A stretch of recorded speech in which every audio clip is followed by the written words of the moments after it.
I always get nervous when people applaud first because I don't want to disappoint. I can't tell you how thrilled I am to be here in Milwaukee.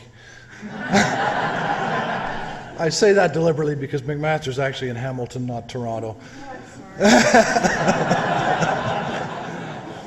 But I did leave from Toronto Airport yesterday afternoon where it was cold and drizzling, and got to Detroit where it was colder and raining, and then as we were flying out to here to Madison, and just as we were on final approach, about 10 miles east of here, there was this line, a straight line, with the dark clouds on the east and the sunshine on the west, and I kind of figured I'd come to the right place. Just before I start, I can't help but point out that old habits die hard. I mean, you're all here voluntarily, and it's really astonishing to see so many of you here voluntarily, and presumably none of you are of the mind of sneaking out early. And yet the front rows are still kind of the laggards who arrived too late and couldn't get into the back rows. It says something about our attitudes, our ingrained attitudes toward lectures. Why a cognitive perspective? I'm afraid in order to tell you why a cognitive perspective, I have to do something I wouldn't normally do, and that's tell you a little bit more about myself. As Christy indicated, I started off with a PhD in nuclear physics in 1970. I left physics for reasons of ill health because I was starving to death. And I got into this new medical school in Hamilton that invented this bizarre technique called problem-based learning. And I came in as a lowly research assistant, so I can make absolutely no personal claims to what happened there. I rumbled around as a research assistant for 6 or 7 years trying to teach myself some research skills because physics didn't help much. And finally went off to Michigan State to get a master's in educational psychology. And to me, that was going to be the most exciting time because as a physicist, you're the kind of guy who breaks the alarm clock apart to see how it works. Well, I was going to go to Michigan State and get a degree in educational psychology, and I was going to learn how people learn. And I was so excited. And I even took a course called 9/11, Education 9/11, Theories of Learning. And there I learned how to organize materials to maximize learning, and I learned about stimulus and response, and I learned about Ausubel's advanced organizers and learning hierarchies. But I didn't seem to be learning anything about learning. I wasn't getting inside the gray matter and trying to, and nobody was talking about how people actually learn things. What they were talking about was how instructors should organize materials, but not why. And in hindsight, now I realize why. Because the reason is because when I was there, those many years ago, the behaviorism was still dominant in psychology, and behaviorism treated the mind as a black box. It was only until cognitive psychology came along in the late 60s that cognitive psychology started to worry about things like perception and thinking and long-term memory and short-term memory and all that kind of stuff. And as I got to know the people in our psychology department at McMaster, I started to suddenly realize that that's where I belonged. Those were the kind of people who were preoccupied with the ideas of learning, how to put things into long-term memory and how to get them back out again. And even though that sounds highly theoretical, at one level, all learning amounts to changes in long-term memory, full stop. If nothing's changed in memory, nothing's learned. So from my own perspective, and what made this kind of exciting to me was as I began to understand cognitive psychology, I started to recognize that it had something to say about how we go about our jobs as educators, and that's really the basis for this talk. Now, psychologists don't normally talk about learning in this way, but I'll hope at least that in the next half hour or so I'll have made enough bridges to you for you to see how the cognitive perspective really does inform our ideas about learning at a level that by and large mainstream education doesn't deal with. So here we go. The cognitive perspective in a nutshell. This is Herb Simon talking, who was one of 2 psychologists to win Nobel Prizes. They have to give them to them in economics because they don't give them out in psychology. But he's so gosh darn good they had to give him a Nobel Prize in something or other. If you substitute knowing or learning or expertise for intelligence, you get the drift. That basically the cognitive perspective is that learning amounts to getting things into memory and getting them out again. And that it's really, the essence of it is knowledge, not skills. And so I'll have more to say about that. In particular, one of the things I have learned about learning is that, particularly in medical education, is that the acronyms really help, right? You know, you folks as medical students, boy, you learn the acronyms. Well, here's today's acronym. It's a little regrettable, but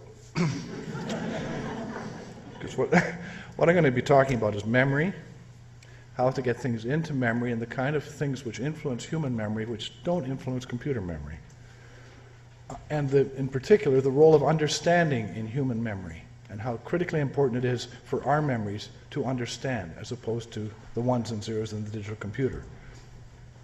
Transfer, which Christy alluded to, I'm going to take a slightly more technical cut at that and argue that essentially transfer is what we're doing here. And yet it doesn't happen nearly as easily as we figure it does, and I'll describe all that in a minute. The role of practice and exercises in facilitating learning and transfer, and finally, a passing and somewhat disparaging comment on the notion of general skills. Let me begin with some assertions about the nature of learning. One, learning, as I said before, learning and remembering results from assimilation of new knowledge into existing knowledge, changes in long-term memory. But that critical to the assimilation of new knowledge is the extent to which we can impose meaning on that knowledge. And I'll have a lot more to say about that. Two, transfer, which is once the knowledge is in there, getting that conceptual knowledge out to solve new problems is a lot harder than we as teachers think it is. And yet there are things we can do to facilitate that process. Related by and large to practice. And finally, as I indicated before, general skills, forget that. Bad, dumb idea. So here we go. Learning and understanding. The idea is that meaning matters. The idea is very simply that if we can understand what we're learning in terms of what we already know, then that's going to be a tremendously powerful facilitator of how we go about learning.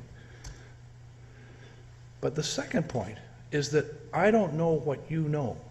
So the idea of integrating the new knowledge with what you already know is an individual and idiosyncratic affair. I can't do that for you because I don't know what you know.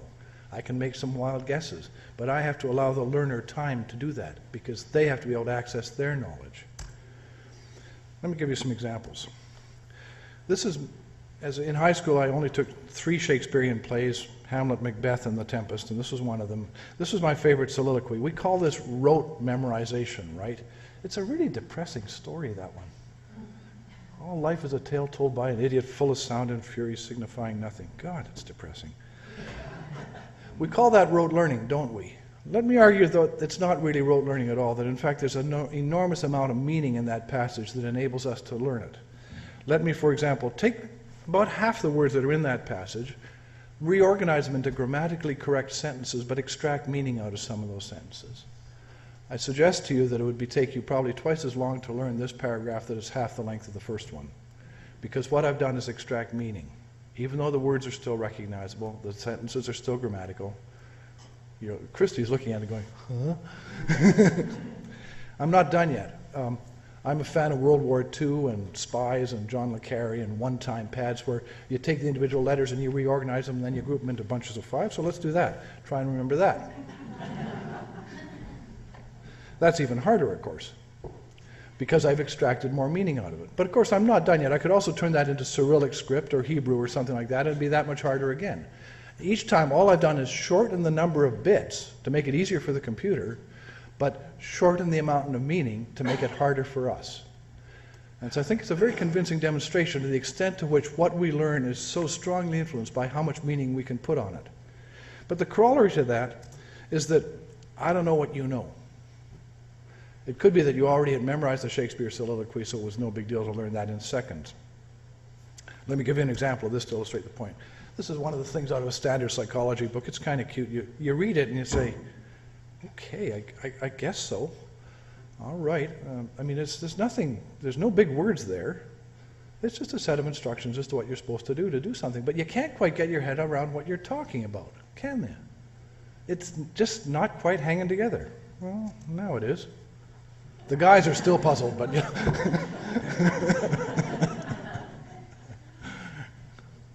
You see how critically important it is for you to be able to hook into something you already know. Once I put washing clothes up there, then the rest of it's easy.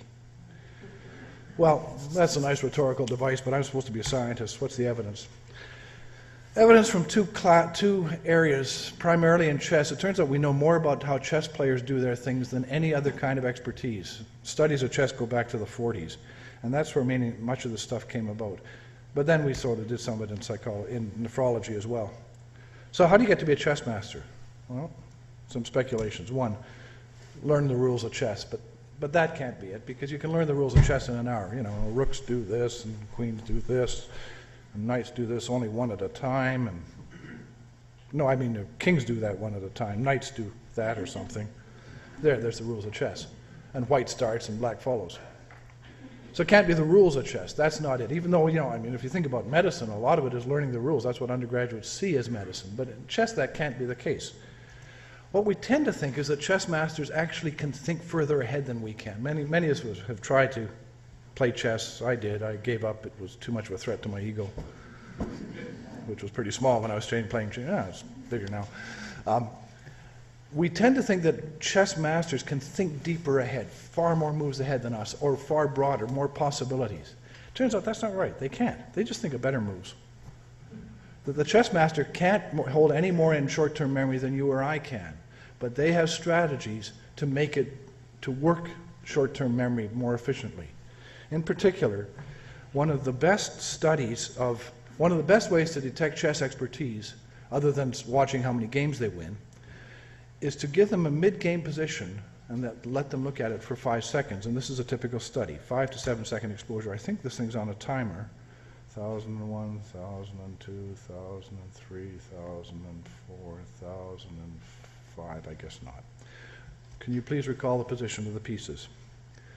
Because if you're like me, what you'll be able to remember is maybe 5 of those pieces. But a chess master will be able to remember 90% of those pieces after that exposure. Wow, boy, do they have good memories. Actually, no, they don't. They have good memories for chess. Because if I take the same pieces and put them at random on the board, their performance drops to the level of you or me. So it's not as if they were born with better memories. It's not as if there's anything innate about expertise, nor is it intelligence, by the way. That doesn't predict chess expertise. What it is they have good memory for chess. Why? Because they spent a lot of time learning legitimate chess positions. And essentially what they can do is chunk the information so they see the whole board while you see the individual pieces.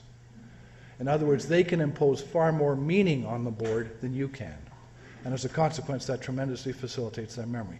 They don't see it as the rook is here and the pawn is there. They see it as the Kolmogorov-Smirnov opening, except that the rook is over there. And that's how they do their shtick. So the important point is that you become a chess master by mastering an awful lot of individual moves. And we'll talk about that more, but typically masters get that way by practicing 4 hours a day forever. It's not just chess and it's not just visual patterns, though we did the same thing in nephrology, where we took a bunch of research associates, medical students, and nephrologists and created cases which were just 20 lab values, an average of 42 digits, bicarbs and sodiums and creatinines and ureas and pHs and PO2s and all that stuff, and gave them the cases and did 2 things. They had legitimate cases where I'm going to get into trouble on SI units and so on. In my units, the sodium was between 135 and 145, and the potassium was between 3.5 and 4.5. Those are legitimate cases. Is that right? Same with you guys? Okay, good. And then we gave them other cases where the potassium was 140 and the sodium was 3.2. All we did was essentially create random cases. And here's what happened, just like the chess masters. When they were legitimate cases, the nephrologist could remember 14 lab values. That's 42 digits. Holy mackerel, that's a long phone number. But when I dropped it down to replacing those things with illegitimate numbers, just transposing numbers, the nephrologists looked just like the lab techs. Now, the medical students were better because medical students have learned to memorize stuff even when they can't understand it.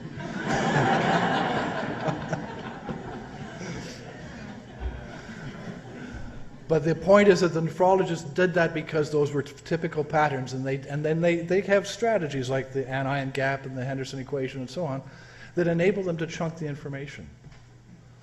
And so they can offload some of the memory demands by imposing meaning on those sets of data that I certainly couldn't.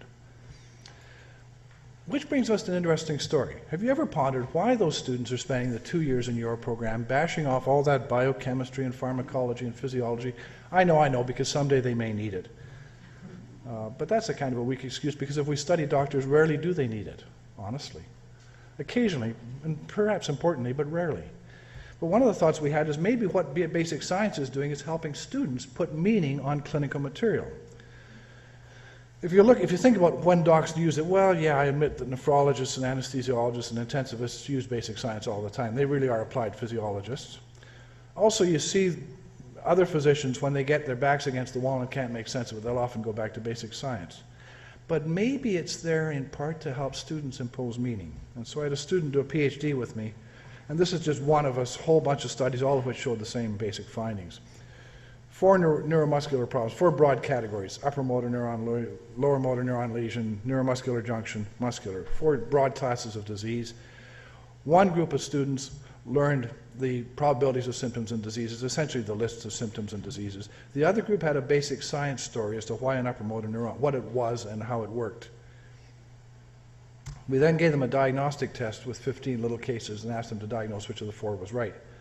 We did it right afterwards, and we did it 7 days later. And a funny thing happened on the way to the forum. Right afterwards, there was no difference, which didn't thrill us, but we could live with that. But the idea was that the basic science enabled them to reconstruct the symptoms by sort of reasoning out from basic principles what the symptoms must be. And so at 7 days, the group that just learned the features, yeah, predictably their performance fell off. The group that learned the basic science, their performance fell off not at all. And in subsequent studies with undergraduate psych students with the same basic design, their performance consistently improved after 7 days. Can you ever think of some situation where your memory gets better after 7 days? Neither can I. And it's not reported anywhere in the psych literature. But what was happening is, apparently, is that it's not that they, it's a strange way to put it, it's not that they were more correct, it's that they made fewer errors. Huh? What I mean by that is there's an asymmetry there. What happened after 7 days is that they could only remember the features that were consistent with the basic science story. Consequently, the errors that they were committing at time 0 when features from another condition intruded and led them astray didn't happen. So their performance on diagnostic cases actually improved after 7 days because they had a story linking the features that mattered. So arguably, I mean, has these studies been replicated outside of my lab? No. But it's a reasonable tale for why it's important for students to master that basic science. That basically the idea is that basic science is used to construct and reconstruct coherent stories about the relationship between symptoms and diseases. So, bottom line on all this stuff, remembering for meaningful material really, really matters. The extent to which students can put meaning on the material is the extent to which the students can master it. And we have to allow them the time to put their own meaning on it because we don't know what they already know. So the question then is, how can we as teachers help students in that process of imposing meaning on the material? Well, psychologists have a few bags of tricks. Well, one thought would be, well, maybe there's something in the curriculum literature, and maybe PBL does some of that. And in fact, if you hang by the workshop, I'll probably argue that traditional PBL may well make things worse rather than better.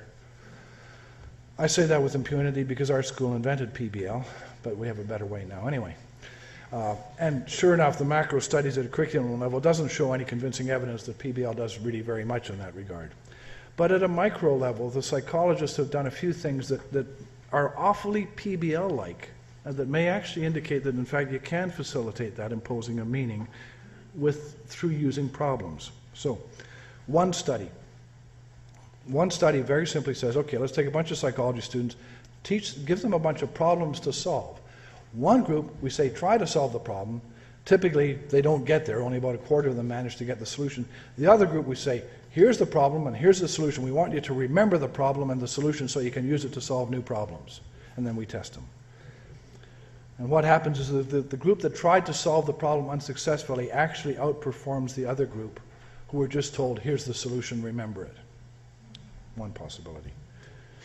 The second thing you can do, again, which sounds an awful lot like problem-based learning when you get into the specifics, is this is a study where one group was taught the way we tend to teach. Today we're going to talk about, and my favorite law of the month, this is Laplace's law. Today we're going to talk about Laplace's law. Here's what it is. Here's the formula, blah, blah, blah. Now here's an example of Laplace's law.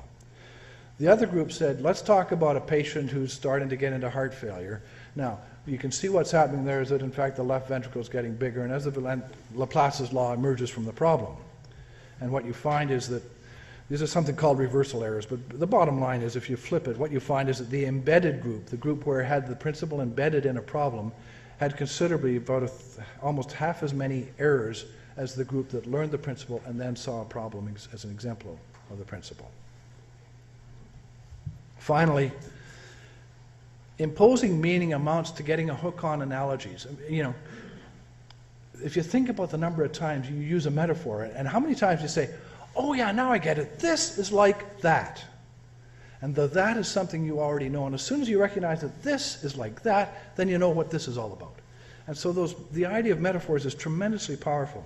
So here's a study that systematically manipulated that. So for example, they're talking about a pulsar star, which is actually a star that's giving off jets of gamma rays and light and all this in a particular direction and is rotating. So it appears to pulsate as that jet goes by. So one group was told that, and then the other group said, it's like a lighthouse. Ding. Right? And then they had a bunch of test questions. And indeed, the group that were just given the literal description did much better on just recalling what that description was about than the other group who was trying to sort of reason it out through the analogy. But when you gave them inference cases where they had to infer the principle, the group that were given the common sense analogy massively outperformed by a factor of 2. The other group that were just told the principle as it stood. So 3 different things we can do in terms of a few things we can do at any rate in terms of helping students impose meaning on the learning. Get them to actively try and explain and understand, embed things in a problem, use everyday analogies as much as we can. And then another one which I won't talk about here, but which falls automatically out of the thinking, but I don't have experiments to back it up yet. But the idea is that since learning amounts to integrating new knowledge into old knowledge, it's really, really important to do, as you're doing with your curriculum revision, is to track that knowledge accretion so that things aren't arriving at random and that there really is linkages so that each piece of new information, each new concept is linking to prior concepts. Teachers in courses do that anyway, but the hard part in a medical school is to do that linkage across courses, and that's what I know you're working on. So that's step 1. Step 2, transfer. The basic idea of transfer is, why are we teaching the students all that stuff? So they can use it to solve problems, right? And in fact, we act as if all the stuff we teach them, that's going to be available to them to solve problems. And yet Christy already said that's not so. That somewhere in the last few hours I've heard conversations saying the students get to the clerkship and well, you said it. They passed the anatomy course with flying colors. They got 98% on the anatomy course, but then they get to surgery clerkship and they don't know any anatomy. They can't recognize a femur, somebody said. Oh, that was Amy this morning. Doesn't matter. As you get old, you forget the context in which you learned stuff. I'm old. You as teachers, particularly clinical teachers, have, and I'm looking at some of you, have all had the experience of a student who did well on the courses but can't problem solve. And what you mean by that is they can't marshal the concepts they were supposed to have learned to understand what's going on now with this patient in front of them. That's transfer. Why can't they do that? And Christy certainly talked about the idea of you're going to try and assess transfer by looking at what happens in clerkship. Let me argue that that's too late and too messy. Because there's a much more focused view of transfer coming out of psychology literature that says, I teach you the problem that involves a particular concept. Half an hour later, can you use that problem to solve another concept? A half an hour later. Let me give you an example, with luck.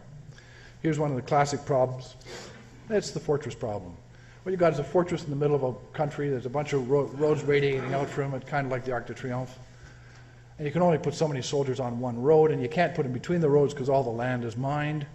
So what you want to do is get all the soldiers to the fortress at the same time, but each road will only hold a few soldiers. What do? Duh, that's a no-brainer. You put a bunch of soldiers on every road, you shoot off a firework, or you wave a flag or something, they all charge together, they overwhelm the fortress, and you win the war. Kind of like Bush in Iraq.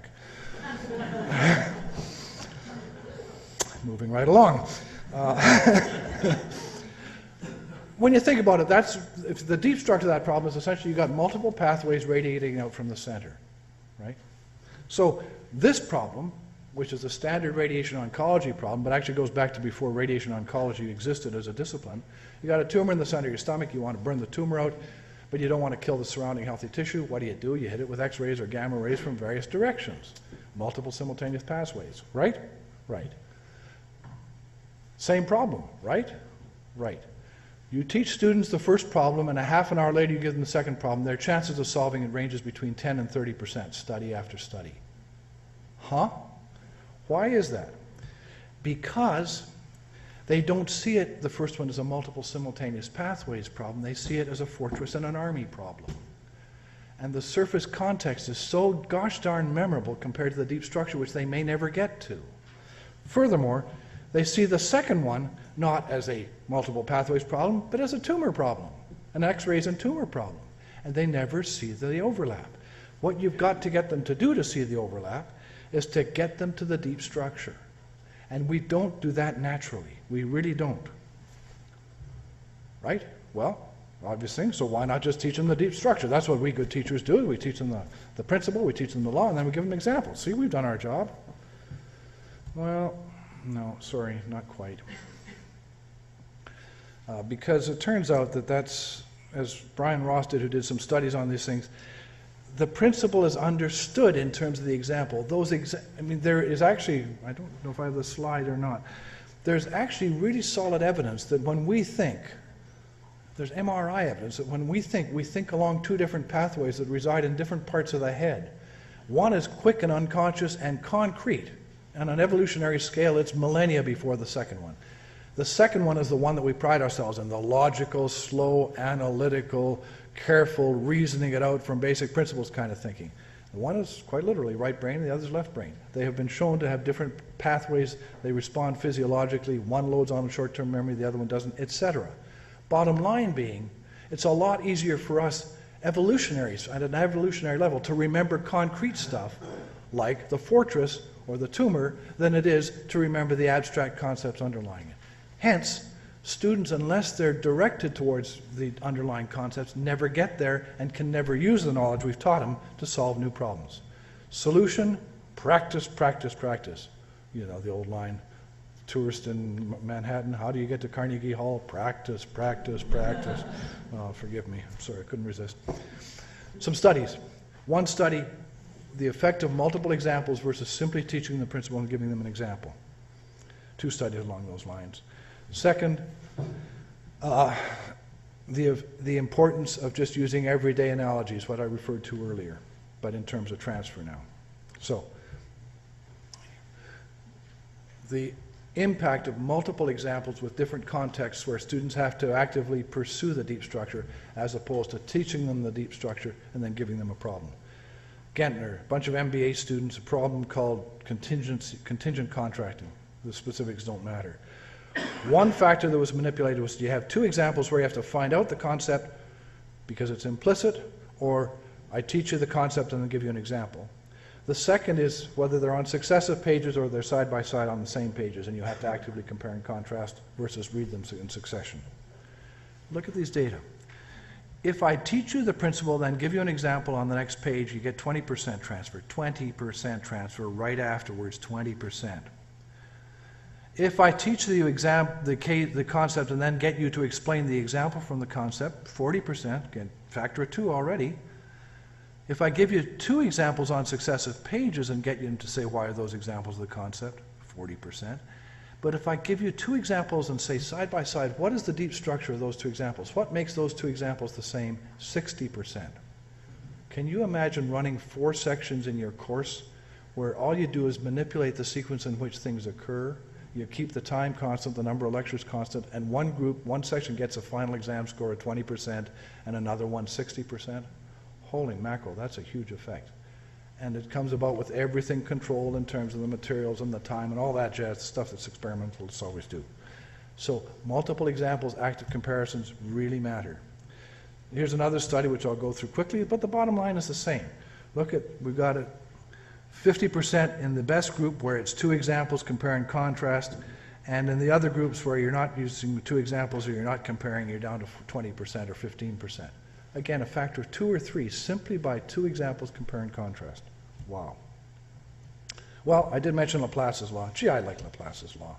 How many of you remember Laplace's law? Who took Laplace's law? Everybody?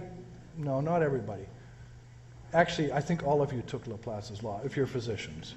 Come on, fess up. You remember the word, right? Yeah, come on. Come on, fess up.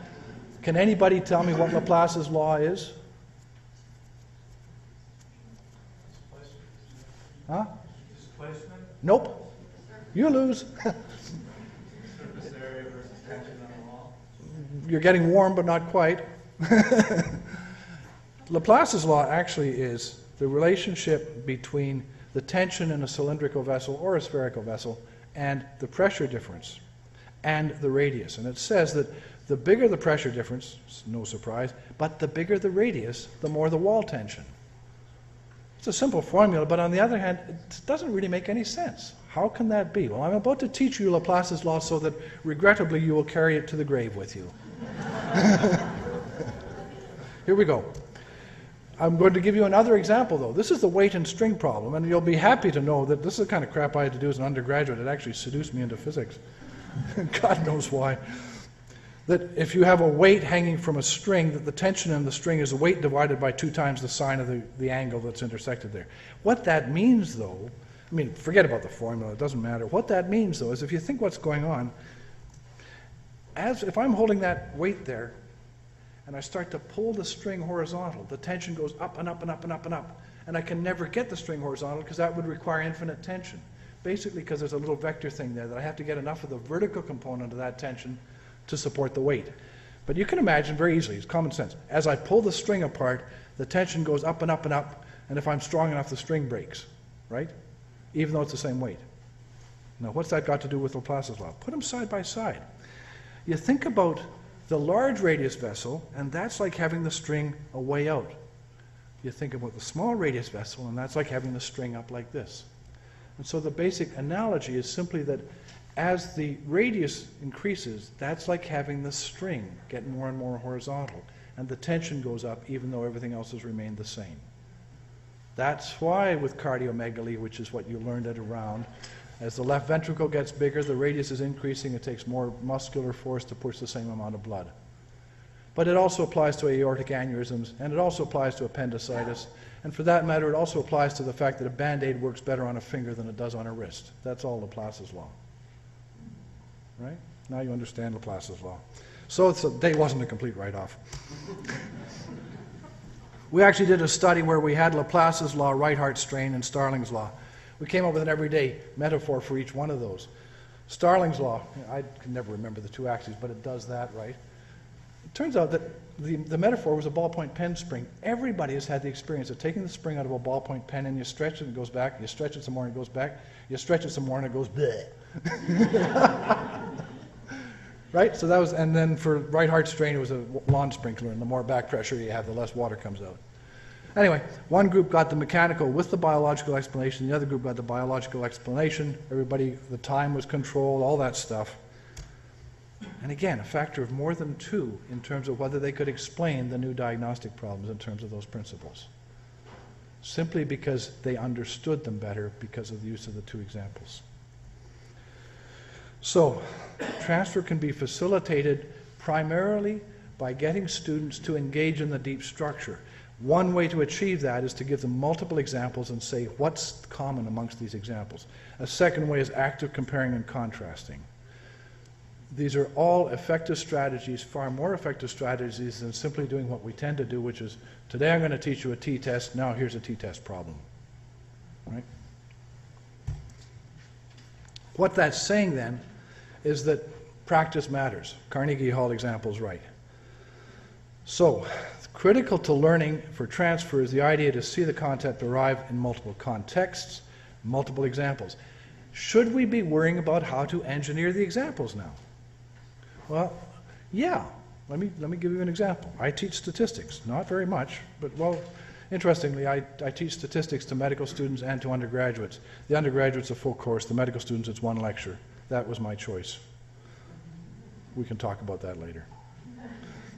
But I figure as long as they know P less than 0.05, my job's done. Here's the issue in statistics. Is everybody taking a stats course? You had to learn a whole bunch of formulas, right? You had to plug numbers into the t-test formula and the one-way ANOVA formula and the regression formula. Even though those of you who are researchers, does anybody plug numbers into formulas these days? No. The challenge is no longer, never really was, but the challenge is no longer what formula you plug numbers into, it's what formula should I use, right? The challenge is to figure out what button to push. It's as simple as that. All the statistics amounts to pressing one button somewhere in the SPSS package. That's it. I mean, I get paid really well for doing this kind of stuff. You know, I'll have a big consultation. I say, oh, that'll cost you $5,000. And then it goes away, and 2 buttons later, I'm done. What the funny part is, that's not the way we teach it, though. Because the traditional statistician will spend a lot of time proving the equations for a t-test and a one-way ANOVA and a chi-squared and all that. Students will be encouraged to remember the formulas, but SPSS knows the formulas. We will then, this is the one that really breaks me up, we will then give them practice at the end of the chapter. And at the end of the chapter, I've checked this out. I went through 8 textbooks and they all did the same thing. At the end of the t-test chapter, what do you have? T-tests. So question 1 is a simple data set, do a t-test. Question 2 is do a slightly more complicated data set, do a t-test. Question 3 is a slightly more complicated data set, do a t-test. And what do the students learn by that? When do you use a t-test? At the end of the t-test chapter.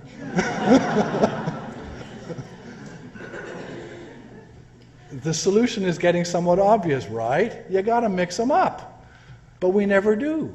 We act as if all you have to, it's like rehearsing the piano. As long as you practice your t-test scales at the end of the t-test chapter, you too can be a statistician. Nah. The obvious thing is to think about mixing the examples up. And in psychology, we call that mixed versus blocked practice. Simple idea.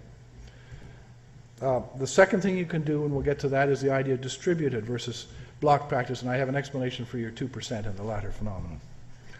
Mixed versus blocked practice. What you want to do is teach students the features which discriminate a t-test from a one-way ANOVA. 2 groups versus 3 groups. That's the key element. In order to do that, they have to mix them up and put them side by side again and see what makes them the same or different. That's the key skill. So here's one simple study we did. ECG diagnosis, 3 categories with 6 examples per category. The block group did what we always do. Today we're going to talk about acute MI. Here's what it looks like on, here's what it is, here's what it looks like on an ECG, and we'll give you the 2 prototypical anterior MIs on the ECG, and then we'll give you a bunch of slightly less typical ones. Then we'll go on to bundle branch blocks and we'll do the same thing, and then we'll go on to something else and do the same thing. The other group, same review, same 2 prototypes, but that's all they saw. Then they went on to the next case, and then we gave them a practice time where the remaining 4 examples of each condition were all muddled together. So everything's the same. Same examples, same time, same everything, except that in one group we mixed them up and in the other group we kept them blocked together. That's all. Then we gave them some new ECGs, and we got a 50% improvement simply by mixing the examples up in terms of their ability to diagnose new cases. Simple, simple idea. Everything's controlled, so I can guarantee that it simply resulted from the admixture of different kinds of cases. Put the problems at the end of the book, not at the end of the chapter. Another simple idea. Think about learning anything you care to learn. Skating or speaking Spanish or playing the violin. 30 hours of instruction. You can either do it once a day every 2 weeks for 60 weeks. That'll give you 30 hours. Or once a day 3 times a week for 10 weeks. That'll give you 30 hours. Or 1 half day at a time once a week for 10 weeks. Or a workshop, 6 hours per day this week, blow your brains out, hopefully on a Caribbean island, and you're all done in 1 week for 30 hours. How many prefer the first? Well, there's some deviants in every crowd. How many the second? Yep, that's about 3 times as many. The third? See, the second has it over the first and the third. And this one? The retreat workshop format, kind of like what we're doing today. Oh, well. Clearly, people's intuitions are that the second strategy, which is actually the typical undergraduate course strategy, is going to give us more learning than any of the other strategies. That's called distributed practice. It really turns out to be helpful from a hardwired perspective to spread things out at the right kind of time intervals.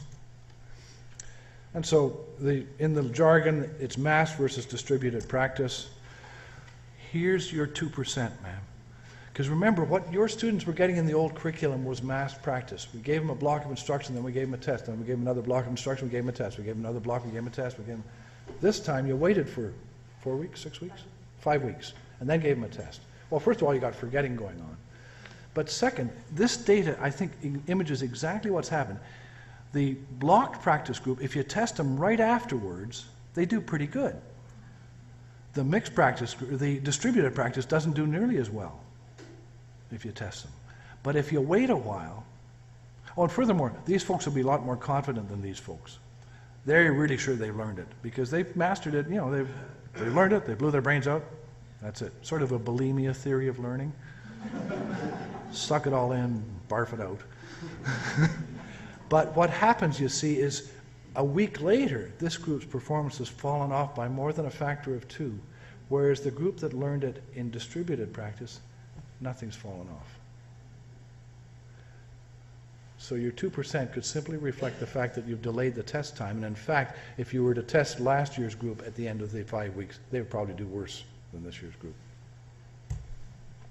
So, practice, practice, practice. It's really important, in particular, the idea of transfer, which we as teachers think is so intuitive, in fact, doesn't happen. And there's good reason why it doesn't happen, because we get caught up in the concrete examples, in the concrete aspects of the examples.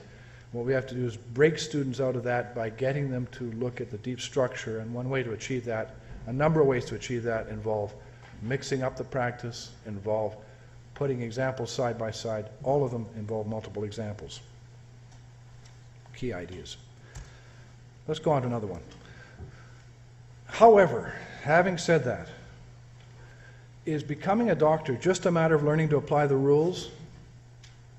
No, it's more than that, isn't it? It's many, many examples. It's experiences. Let's talk about that.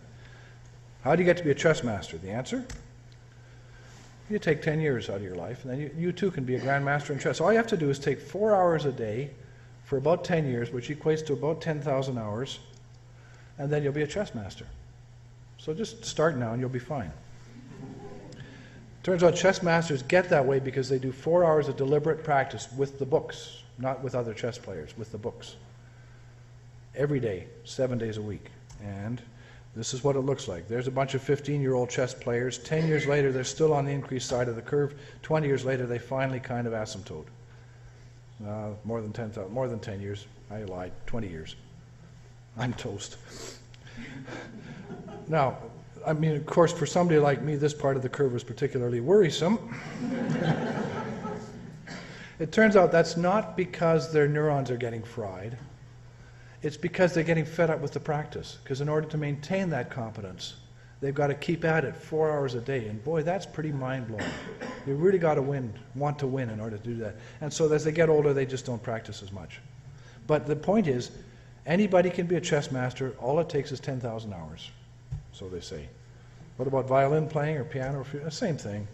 The grandmasters are up there at 10,000 hours. The best experts aren't quite there, and so on down the line. There's violin playing. There's field hockey. Same thing, 10,000 hours, and you too can be an international field hockey player. Honest. You have to start young, though. Well, this is one study which is a bit idiosyncratic, but that axis is 30 years.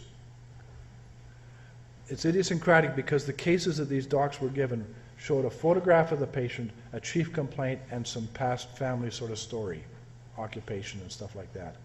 And with that minimal amount of information, you got this positive gradient over 30 years. So, let me then pose the question. I'm going to ask you a very strange question to illustrate how important experience is. How many years after you finished specialty training before you thought you were competent? Now, the ABIM and the AB psychiatry and the AB everything else presumes that it's 0, because that's when they test you. How many say 0? Nobody. 2? 4?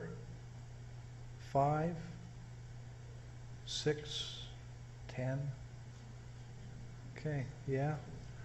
5 to 10 years after you finished training, before you kind of felt like, I guess I'm okay now.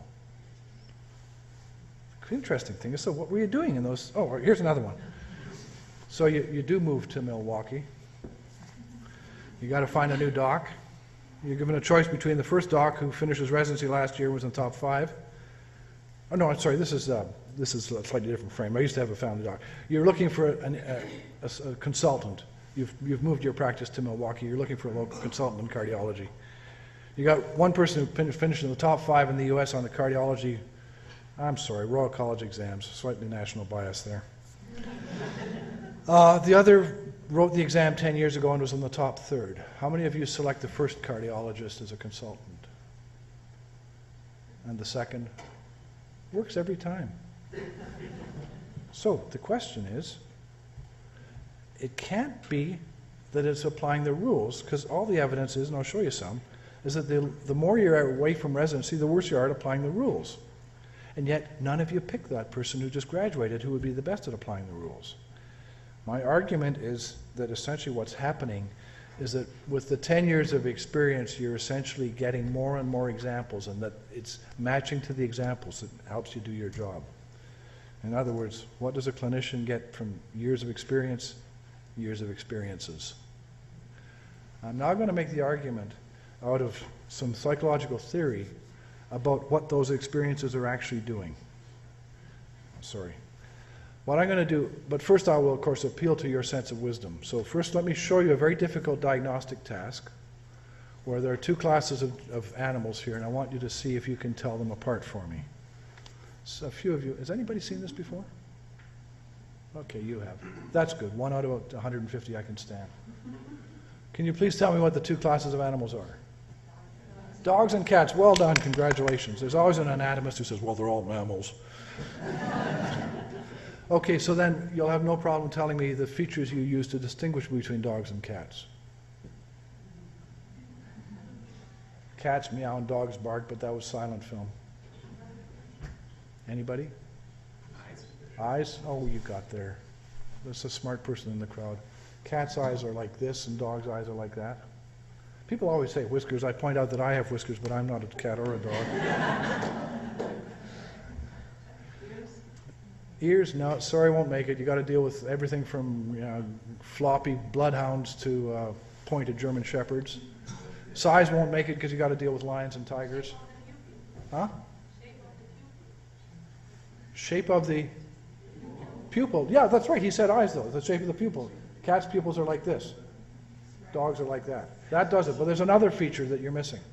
Same pattern recognition as you did with the chessboard. We've seen so many dogs and cats, we just know. Thank you, but you just preempted my answer. Would you like to come up and finish my talk for me? Jeez! That's, of course, the point. The other feature that nobody gets is that cats' claws retract and dogs' claws don't. Both of those are on the slide, but not in any helpful form. But you're exactly right. How can you do the job so well? Answer: because you've met a lot of cats and dogs in your time. I actually have a 1.5-year-old, well, she's 2.5 now, but when she was 1.5 years, my granddaughter couldn't say dog, but could recognize new dogs in magazines. So she clearly didn't know the rules of dogs. She couldn't even say dog, but she'd already acquired enough patterns to be able to do the job. So that's the whole point I'm trying to make. You got there before I did. Let me illustrate it, really illustrate it though. Here's a much simpler task for the computer. I'm going to give you 2 new classes. There they are. There's no within category variation. Each feature is completely the same in each category. Furthermore, I will help you some more. There's a simple DSM-4-like rule to distinguish between those 2 categories. 3 of them. Furthermore, I'll tell you that everything on the left is in one category and everything on the right is in the other category. What could be simpler? Tell me the rule, please.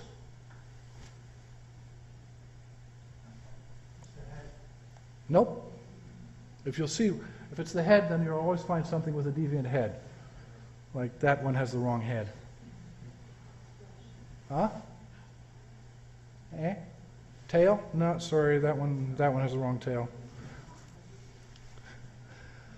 Oh, it's so simple, people. Jeez. We call these dats and cogs for obvious reasons. You take the little critter, you cut his head off, you cut his feet off, you cut his tail off, so you're left with 4 parts: head, body, tail, and legs, and you reassemble it. And everything on the left has 3 cat features, and everything on the right has 3 dog features. Duh! It's so simple, and yet you couldn't see it. The computer would eat that up. The computer could never get anywhere with the first example. How can you do it? Why can't you do this one? Because you don't have any experience in these kinds of critters. But you did with the first, and that's the fundamental point I'm making. I can't resist.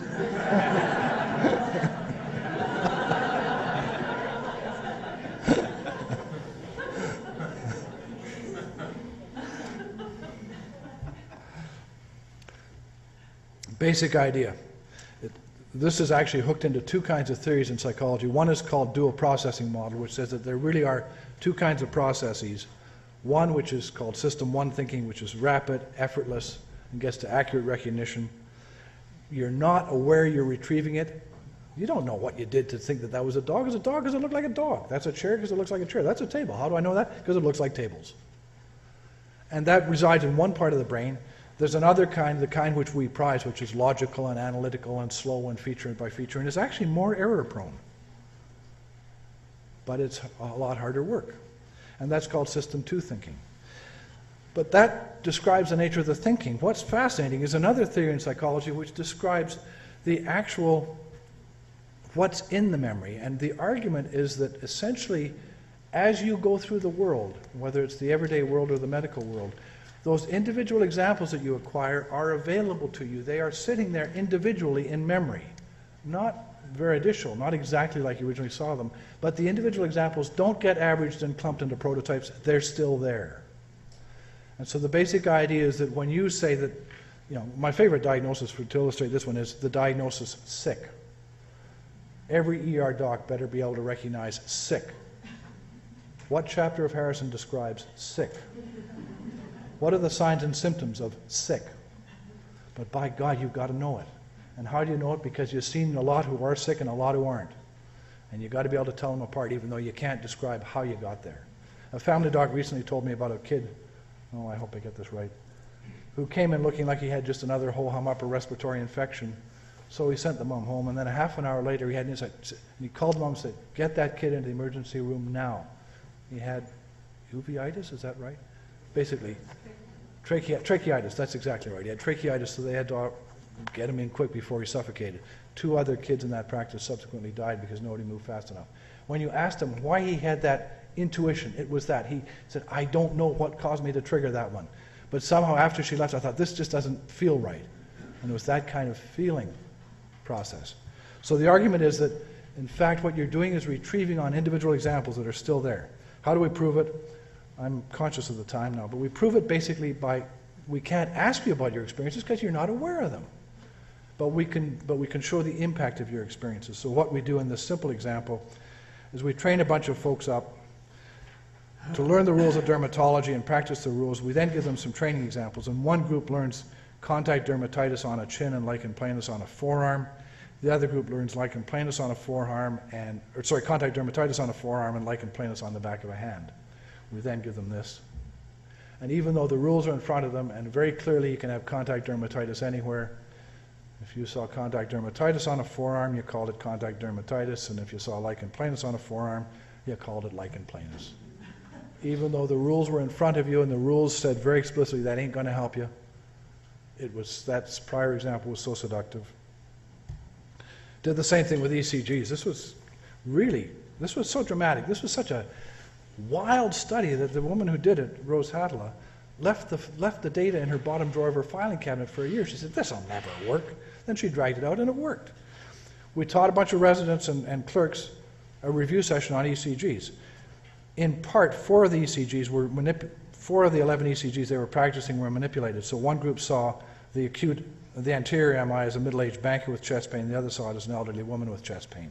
That's all that was manipulated.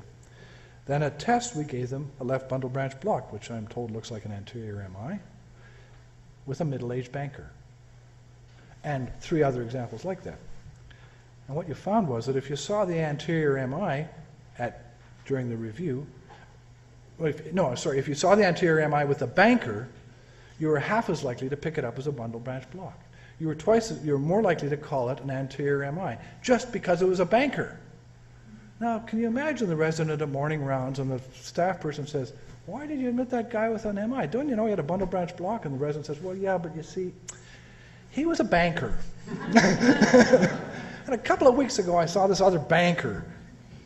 So if they were aware they were doing it, they wouldn't do it.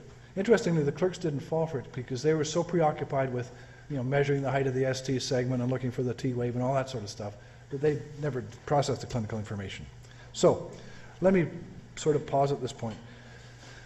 The basic idea of this last bit is simply that formal knowledge is only part of being a doctor. In a sense, I'm telling you what you already know, but I am exemplifying that there are fundamental psychological reasons why those experiences that you start to gather in clerkship and continue to gather in residency and continue to gather for the next 40 years are critically important in your expertise. And they're funny in that they really are occupying a different part of your head. They're accessed completely differently through different neural pathways. They are automatic, they're unconscious, and yet they're an essential part of what makes you a good doctor. And perhaps, if you look at this, we tend to, in curriculum, spend all our time worrying about the first 2 years and worrying not at all about that experiential component, recognizing that it'll just happen somehow, somewhere. But arguably, the kind of things we're doing, like restricting resident hours, is going to make that worse, not better. The old traditionalist you.